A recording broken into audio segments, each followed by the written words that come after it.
Welcome, everyone, to our panel on large classrooms. I'm Melly Pullman, the academic lead of the Teaching Academy. And with me today, I have three wonderful guests who have come in to talk about their experiences with large classrooms and also how to improve the experience there for the students and themselves. So let me start off with our first panelist is Marijke Lelyveld, and she's from FEB. And then we've got Hattie van Cleef from Law and Matthias van Wolferen from Law also. So let me start with the questions. First of all, for Hattie, how should lectures for large groups be set in the future, post-corona? And is there a future? Thank you, Melly. Yes, there is a future. I'm certain of it. So I work at the Department of Legal Science, and we provide the main introductory courses for Dutch students and international students. So we're talking about groups of 300 to 800, and the last years maybe even going higher. And I've coordinated and given lectures to those groups for about a decade. So when you ask me what the future should be, I think for us, for the first year lectures at our department, we should continue with what we're already doing, which is offering a hybrid option. So with hybrid, you offer the opportunity for students who want to be there live, and then I would continue with a registration system. So you can also have a venue that is closed for up to 100 students. And live stream at the same time for the rest of the 600-700 students. But when you live stream, just as when we are doing at this moment, use a separate link for the chat. We should continue with that. We had very good results with that. So you can have some interaction or some response from the audience at home. And we have used a student moderator, which is great because that lowers the threshold of mentioning, or responding, or asking a question. So that worked perfectly. But for the future, I would prefer the live stream to be live and then not release a video of the lecture afterwards. So you can stimulate students actually being mindful during the lectures. I think that is important because we use the traditional lecture as a way of transferring a lot of information. And not give them the choice, maybe, because first years might be somewhat strategic, and have them choose either not to follow or be there, log in, and then concentrate, be mindful, or otherwise, then you have missed the lecture. Great. Would you like to follow up on that? Yes, thank you, Melly. This might seem boring, but for a discussion, but I completely agree with Hattie, especially when it comes to first-year students. I think it is interesting to be mindful of the fact that a first-year student might have completely different needs and needs to be taken by the hand a little bit more into what it means to be a student. I'm a little bit more mild when it maybe comes to later year students. So I've taught the last year, so the third year bachelor course in European law, which is a large 800 students plus, like Hattie said, course. And if anything, I do think there's a future for the large scale lecture, but maybe, like Hattie already indicated, we can treat it a little bit differently than what we're so used to. Where every lecturer gets to cater a little bit to what they want to do with their education, and maybe even make it possible for a student to feel out what's best for them. So traditionally, we've always used it as the main way to communicate large chunks of information. For the third year course, we did it a little bit differently and said, like, okay, the enormous info dump, please you're a third-year student, you know how you take your information best. If you want to just have the videos available to you, you can do that. And if you want to be there in person, you're very welcome to. That caused the main lectures to be smaller with like 100 people, which is a little bit nicer for us as educators as well. There's a little bit more direct feedback. And maybe even take what Hati is proposing to a next level, where you can even say, okay, you know, the information dump, all of the things that you really need to have, what you really have to command of the knowledge and of the skills, we can prepare that in an online setting. And then maybe have a lecture, for instance, at the end of the week where you actually offer more reflection, which you open up to students who want to engage more with the material. But everyone knows that not like students get a broad selection of topics, especially in a bachelor. And I wish everyone was completely in love with my topic, but no, like 10% of them would love European law. So for those people, the people who want to engage, you can tailor your experiences and maybe it lighten the load on both students and educators in that way. Well, thank you, Matthias. Marijke, what do you think the role of the student is in the large classroom? A very important one, of course, because they are the ones who kind of, well, they need to grow and learn from what we do. So, on the one hand, it sometimes feels as teacher, maybe especially the last 2 years, that kind of the responsibility of what we were doing, that was kind of fully on us, and that they were kind of the more passive type of kind of consumer of our courses. And it's so important to try to get them really motivated to engage themselves. And it's their studies, right? They chose to study themselves. It was not that I made them do that. And I think, especially in larger classes, it's just more difficult to get that engagement, especially in the bachelor, where people have to do courses that they actually not particularly are interested in, but they just have to do because it's part of the curriculum. And only in a master they can really kind of focus on that, for example, European law, right? So that makes it sometimes difficult. But I think the role of the student is in that sense important, that you need to have this kind of more active student rather than a passive one. And with the online teaching, there was a lot of passivity, is that the word? I don't know. But and I think that somehow needs to be changed. And part of that is also to help them what the teacher does, because indeed with the hybrid teaching and the online teaching, all kind of teachers were doing different things. They kind of came up with what they themselves preferred or liked or came up with, right? So that also made it more difficult for students. Normally it was a lecture and there were some tutorials, and that was basically it. Those were the ingredients of your week. And now, so there was some had mini quizzes, some had video recorded lectures, and there was a Q&A, or there was tutorials, and so there was a lot of things. So I think it's also good to help the student to be motivated, to give them a very clear overview of what should they do for each week, what are the options, do I expect as a teacher from them in that week to do. I even used this little kind of format that they could just print and then put a check mark if they'd done it. So I would have liked that a lot as a student, but at least I gave them the option to do that.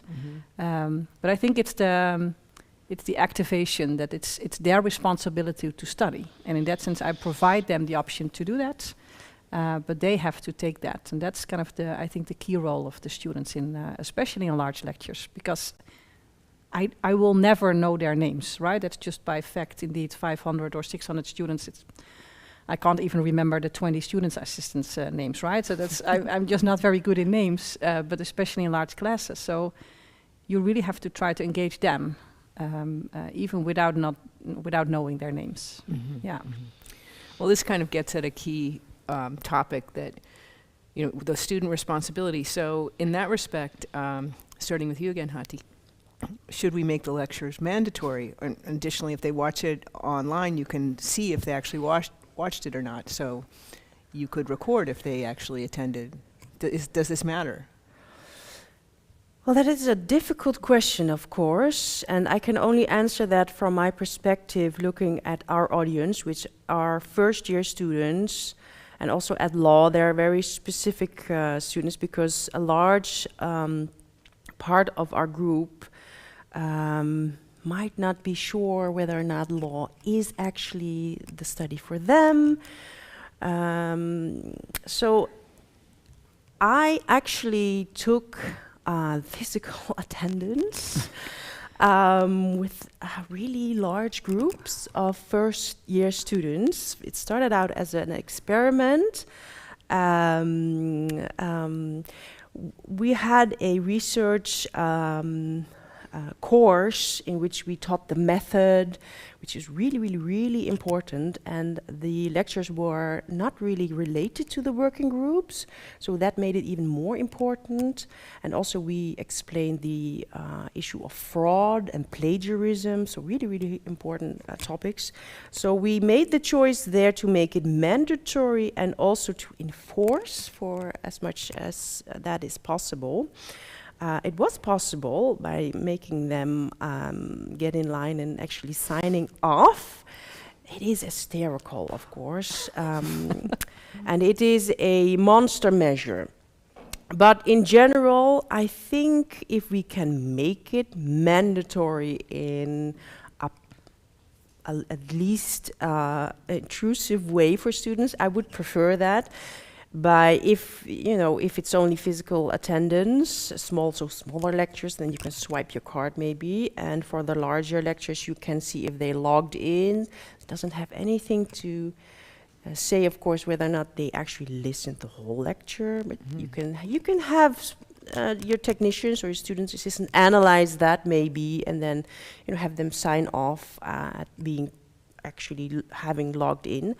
If that is possible, I think it would help, because we are dealing with 18, 19-year-olds who are enjoying life, hopefully, and are somewhat naive, maybe. And they also ask for boundaries to be taken by the hand, as Marijke says. I concur with that. So maybe if it is possible, and if the goal is really to have something really important for also the rest of their studies, make it mandatory. I would prefer it, yes. Okay. Anybody else want to add to that, or have a counter opinion? Yeah, well, I'm not entirely, because I just wonder what it helps if I see my students they have to be in class and they just sit there and they're like in my class and not paying attention. And that for me makes it very difficult to keep motivated while lecturing. So actually, even before the corona start, I had some kind of a hybrid version, not knowing that I did that, at least not on that on purpose. So I actually had always live stream my lecture. The first week it was always in the large lecture hall so that everybody could attend, but I just knew that the attendance was dropping, and I didn't do the whole that they had to be there. So what I then asked from week 2 on, I had a smaller room. So indeed, maybe only 100 students showed up. But those students, I started recognizing their faces, and there was clear interaction, etc. And I always recorded that already, and I put that just online for those who didn't want to attend. And I was fine by that. I mean, it's their choice, it's their responsibility. Again, they were second-year students, so that is a difference. Mm-hmm. And actually, I mean, I like that, so that at least the students who want to be here and who want to attend, they could do that, and then just watch those who didn't want to watch the videos. In the year right before the corona, I did decide to put the lectures only online in that same week, because with the idea of, sure, you can be ill, or there can be reasons why you can't attend, right? I mean, that everybody has the issues, and maybe even traveling from home or whatever. So at least I had a week to do that. Mm-hmm. And if you didn't do that, then you just missed your class. I tried it out. The students didn't had any kind of negative response to that. I mean, they just knew. I informed them. So I don't know why we would not do that, right? So it's kind of a way to make sure that you keep on track with your stuff, but do allow for some variation, and you don't have to tailor-made like, but there was something in my family, or I was ill, I couldn't. It's all an opportunity to still follow it. So that kind of was my solution to it, rather than having this whole, making registration of who's attending, because it's indeed a lot thing. And I don't like teaching in front of a class of which I kind of know that maybe 80 or 90% is just not very motivated to be there. Mhm. And then I get demotivated. So that's the reason that I prefer the version of, indeed, what you also said, like so smaller lecture rooms, just the ones who want to attend. Yeah. Okay, so Yeah. you get Then better audience Then engagement. I might even be like, then I will represent the libertarian option. Though I completely agree again with Hatia, as in for certain things, there things about like research ethics and the basics on real research, and like even though a student, especially in their first year, doesn't realize how important that is. I get it. You start out and you don't know where the centers of gravity are. I think even though you might not have them mentally present at the moment, I understand the necessary like mandatory attendance. If anything, so that we as an educator can say, you have had this, you know what research ethics mean, you've had this class, you should have been there, you can't get away with, fraud or mistakes later on. For general things, I would even say, like, I put everything online and kept everything online. And we worked with total transparency at that point, where we just told students, look, we can give you everything you want, we'll put everything online and everything will be online, but it's your responsibility to make sure that you get the content. I don't care when you get the content, but I mean, it's your job to let me show me in an exam that you've got everything that I wanted to tell you.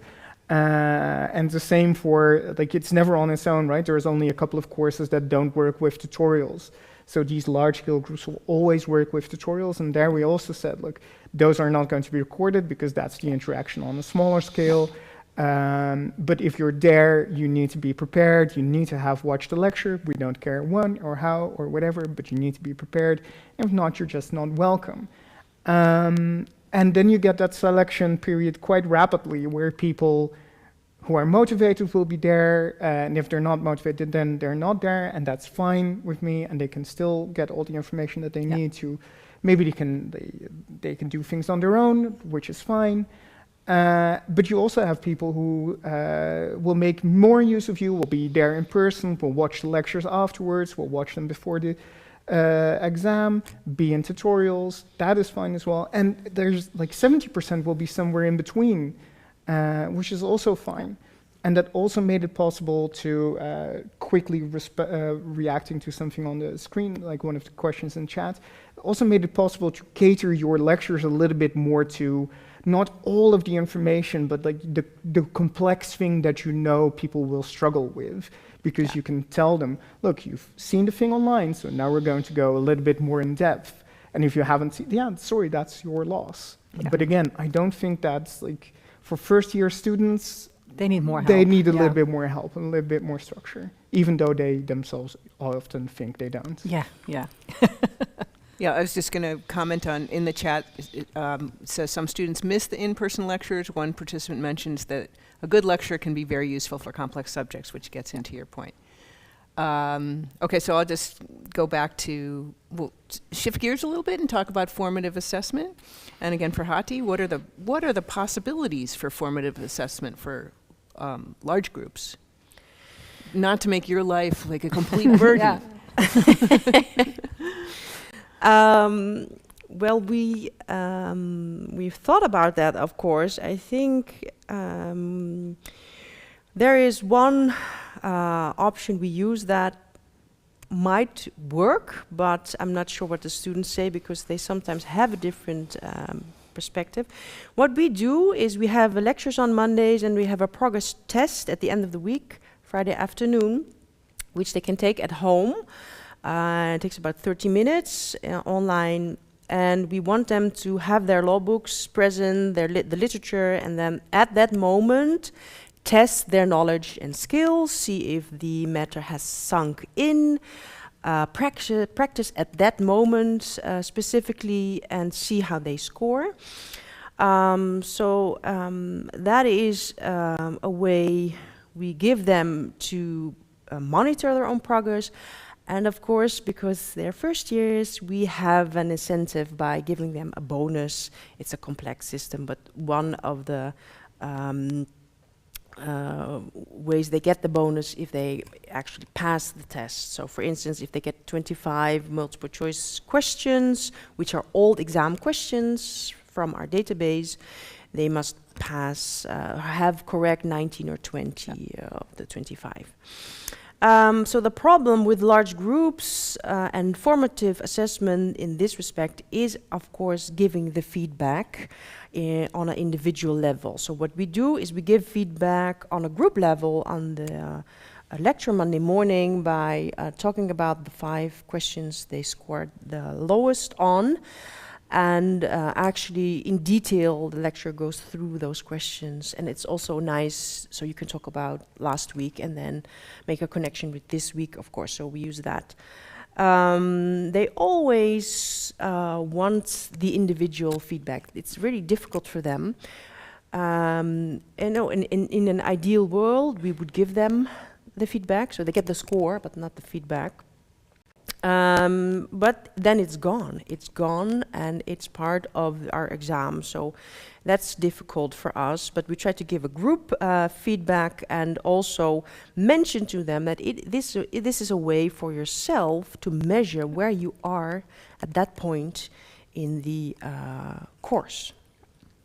Great. Well, I think this gets at one of the questions that come from the audience, which whoever wants to chime in first, is we all have some different perspectives on should they be required, maybe some of this formative assessment, but has anybody evaluated the method to see, does it make a difference if you do the Friday quiz versus not doing the Friday quiz? Does it make a difference if we have required attendance or not in terms of what might happen with their grade? Is anybody evaluating this? My one large complaint, educational complaint about times in COVID. I don't have enough subject matter yet. I don't have enough evaluations yet to evaluate. Like, we've run trial and error these last. Probably this is the same for all of us, right? We've done things by trial and error these last couple of years. We haven't had the time to actually test what works. Like, yes, we've done student evaluations. Those are only indicative of a certain level, right? Because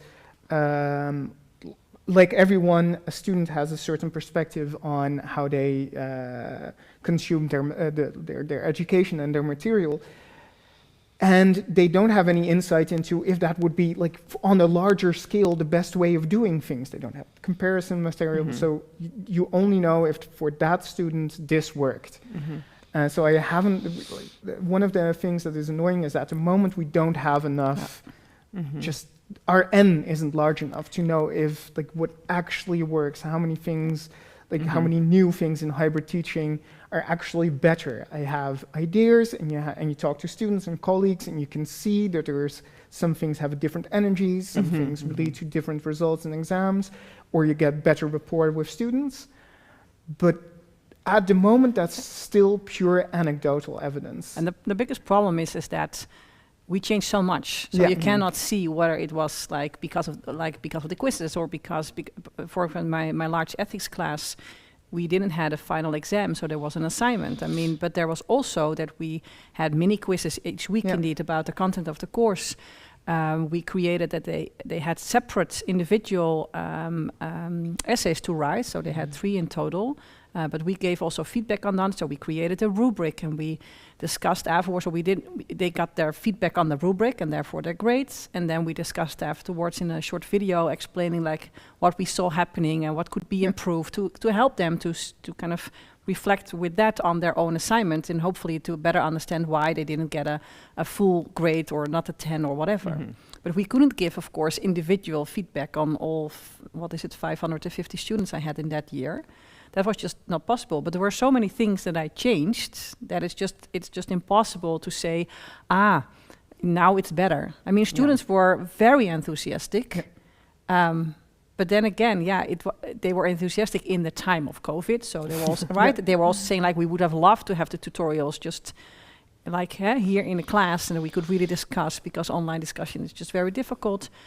But so you cannot really compare that. And I would love to have that. I mean, as a Yeah. researcher, an experimental researcher, I would love to kind of do the A/B testing kind of thing. Yeah, But but your population also adapts and changes quite Yeah. quickly. I'm at the same time amazed at how quickly students adapted as well. So in the beginning, things were weird for everyone, and you had to roll with the fact, okay, we're trying to figure out what works best, give us feedback, and then we'll make do. But already in the second year, when you have a generation of students that more used to online and hybrid things, like they responded better to a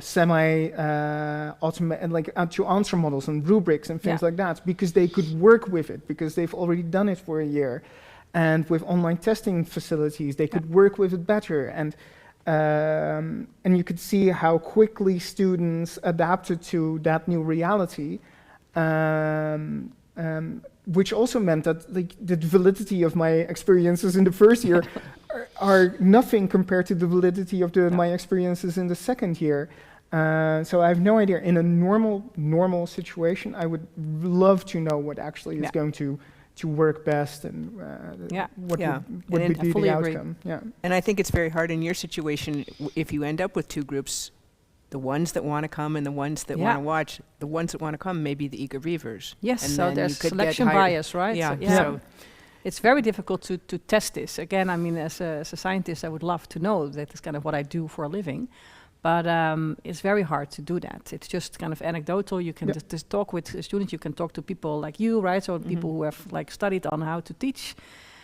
But it's in the end just a mix of everything you can and want to do, and then hope for the best. That sometimes feels a bit like, as if you jump into the ocean without any kind of help, and then hoping that you get saved. My biggest fear is also that in a hybrid model where people get to pick and choose and see what's best for them and interact with what they think is best for them, you create a little bit of a gap, because the people who are strongest and who have the mental capacities or maybe the social acumen to get everything out of this, they will thrive enormously, where people who have a digital disadvantage or less can't get social, or less of social butterflies and have less or less outgoing and won't go to lectures or won't or make even less connections with motivated, right? teachers. Because they just don't know whether this is really their Really program, their thing. especially first-year students. I mean, they sometimes need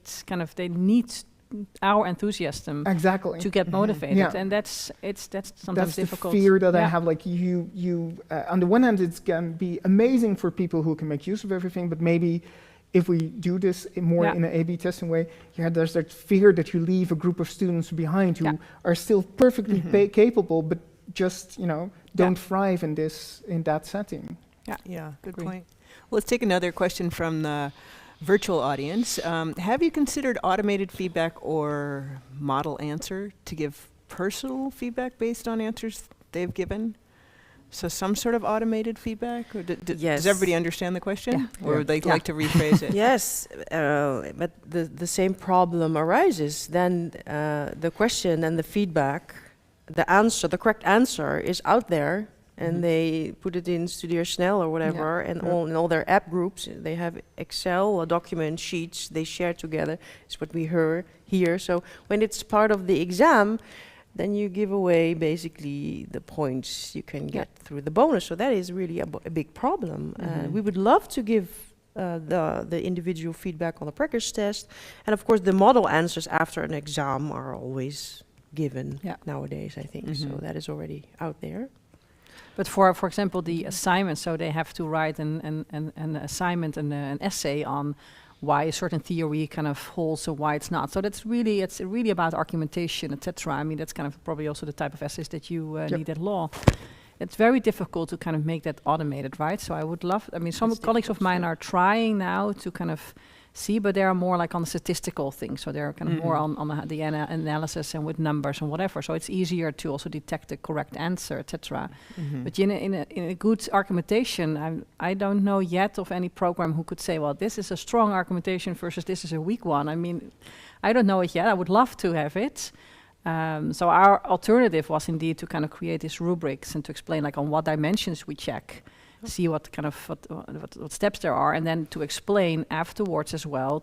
So to get full points, you need to have done this and this and this and this, and then hopefully that they learn from that for their final essay, where they can kind of hopefully reflect on like what we said then, and that to use that insight on a different topic and with different theories to use. But so far, I don't know. So if the audience knows about that, I would love to hear. But this is basically the best what we could do.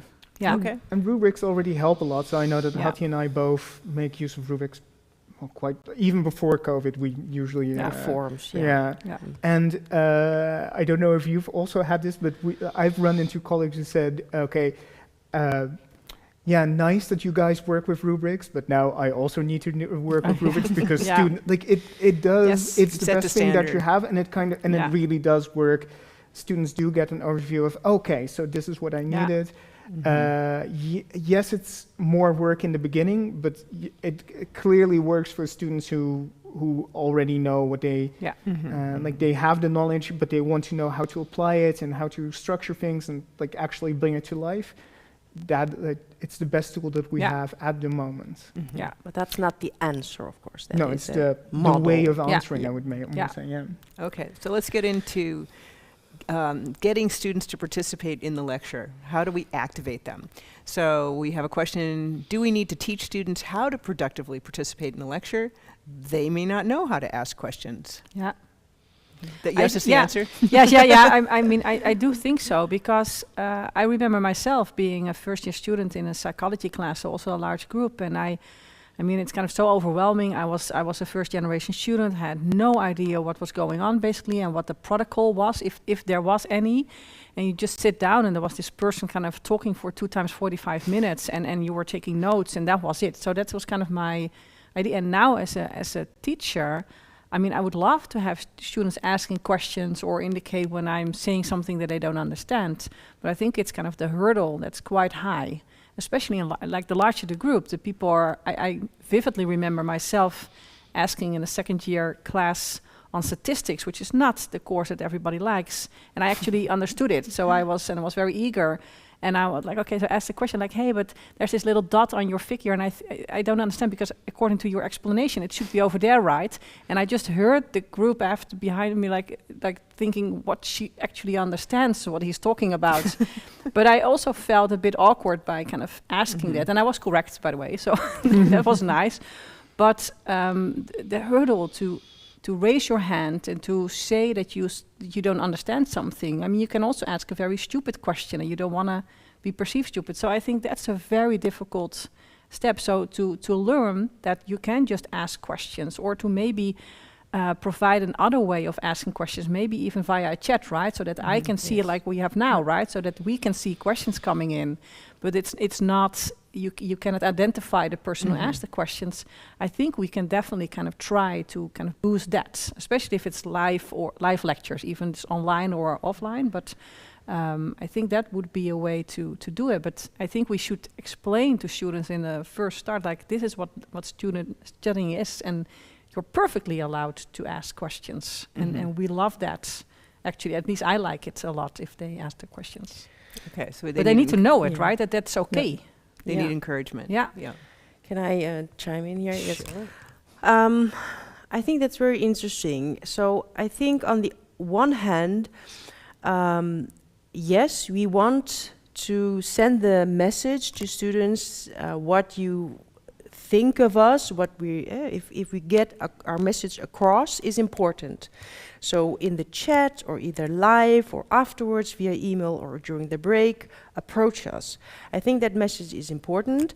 And how do you send that message? Because I've really thought about that, because I've had those terrible mandatory lectures, of course.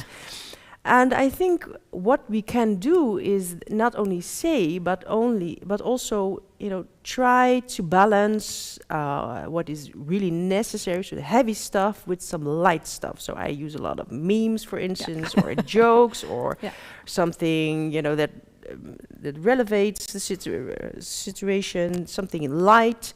And ask questions, of course, and talk about something stupid. So don't make it too big. stress the important, but don't make it too big, too heavy, and try to have them actually approach you, because they feel a distance, of course, and I completely agree with you that we have to teach them that the distance is you can come across the threshold and approach us. So that's why we use, for instance, a student moderator at the chat. Very good idea. Students love that. They really love that, and we have somebody who's great at it as well, of course, with charisma.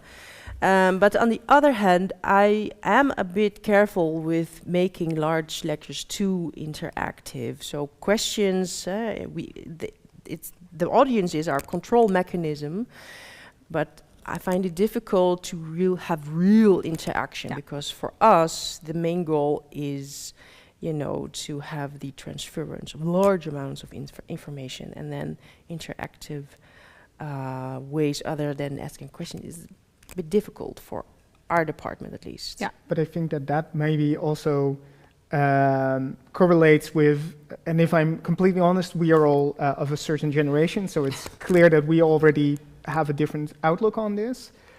But if I may be so bold as to say, I think that the traditional lecture that we all had as students, where, like you said, Marieke, you showed up, and for 2 times 45 minutes, you got an enormous amount of information.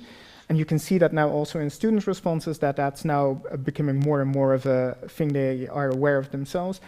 Maybe that should slowly die. I'm not saying that it has no use whatsoever, but for instance, to have that interaction, to be able to be a little bit more light, to focus more, to transfer your enthusiasm about a certain thing, you need to have a little bit more time and space.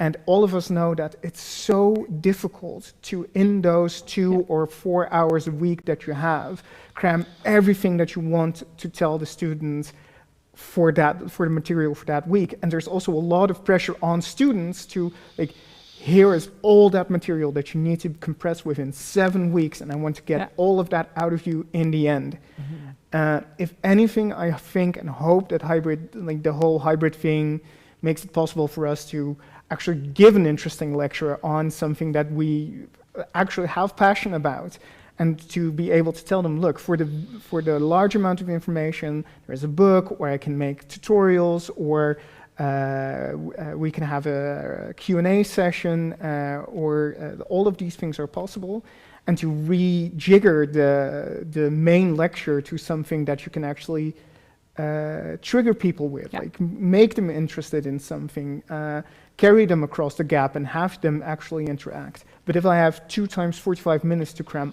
a lot of information in, then there isn't even time for questions or interactions or levity. It's just info. That's actually how we did it with our ethics class. So we, instead of 2 times 45 minutes lecture live, so we had recorded lectures, but then only like 20 minutes on, for example, Kantian theory or whatever, or all the topics. So we kind of made shorter links, but then we had a Q&A where we answered more kind of on-the-spot things. So maybe something that happened last week, some kind of dilemma that we kind of was related to the topics we were talking about, to kind of engage and to try to, use the insights and to just kind of reflect on that, and for students to talk about it, to try to deepen a bit more the understanding, and then you can get a discussion, but only with those who wanted it, right? So those who didn't want it, they just did it on their own. I love the Q&A sessions that we started it a little bit as a, because it was then possible to have classes of 75. Remember those weird days? And okay, then we'll do a Q&A where people can also have a real life moment, and those turned out to be, and we kept on doing them, and I think a lot of colleagues are now doing them. And that started to be the best part of my week, because then it was like they had the tutorials, they had the lectures, and they could actually engage, and you would get the weirdest, most interesting questions, and you can interact with them, and then you would get the questions that you think, I actually don't know this. This is really interesting. How that is a very cool question, and you could I will get back to that in next week's lecture. But that's also good that as a teacher you can say, and I think that's also part of kind of lowering the hurdle, to say that you don't know something, right? And just kind of that you're, that's important, that you're not this kind of almighty person who knows, and that helps to kind of humanize yourself, right? You're just a human kind of having expertise on something but not knowing everything. Yeah. It's very important. Yeah. So we have about 1 more minute left for a question. So I'm going to see, there's a couple things going on here. One is, there's a comment, I think, that our enthusiasm is the most important aspect of an in-person lecture. Isn't online always a bigger distance? Well, you're pointing out some ways that you make connections. Yeah. Anybody Yeah. want to give a quick response to that so we can actually... I think Address. I think TikTok and YouTube and TEDx and whatever prove that that doesn't need to be the thing. Well, what you miss on online versus if it's really kind of on-site lecture is that student can indeed, for example, approach you also during Yeah. the breaks. Right. And so it's kind of very easy to Yes. to kind of connect one-on-one. Yeah. And that you miss that in an online setting. So that's what I miss, and that can sometimes be that like the enthusiasm, right? Yeah. So that aspect. Yeah, but I that's think true. it really depends on how you can It record is- your lectures. Yeah, it is doable, but you can read the room Yeah. during Yeah. the breaks. Yeah. Yeah. How am I doing? How Yeah. are you feeling? Yeah. And if you online, how are you feeling? And something good. Yeah, there is a bigger Yeah. distance, Yeah. yes, but it is reachable, I think. Yeah. I think students don't realize that, that as university educators, we don't get a lot of, we learn by doing. Yeah. So that nobody taught us how to do it, we did it ourselves. Yeah. And that I remember that my students, when they get to know me later on, when we write a thesis or something, and they said, "You're so different than how you are in class." Yes, because then you need to, I need to Yeah. play act in You front of a be a room, persona, and especially yeah. with online classes, you need to reach out to the people behind their computers. It is very much doable, but yeah, it's in that sense, that's the acting part of the job. It's at least 5% of my Yeah, job yeah, is yeah. being an Yeah. actor. Your Being a persona. comedian, Yeah. yeah. Okay, let's just take this last one. Have you tried asynchronous interaction to engage participation or encourage? Is anybody doing asynchronous, like some discussion areas online? Yeah, For I their did, big I group? did use a discussion board, but that actually in my class didn't really work. Mhm. In other courses, I heard that they work, so I think it's just also depending on maybe what exactly you do. Yeah. So I didn't have that. I mean, yeah, no. No. I mean, potentially you have hundreds of people. Yeah. I mean, on my discussion boards, I Yeah. only have like 40 to 60. So Indeed. So it's it's a again little- a selection of people who come there. So, and I mean, it's good if that's there, but I don't.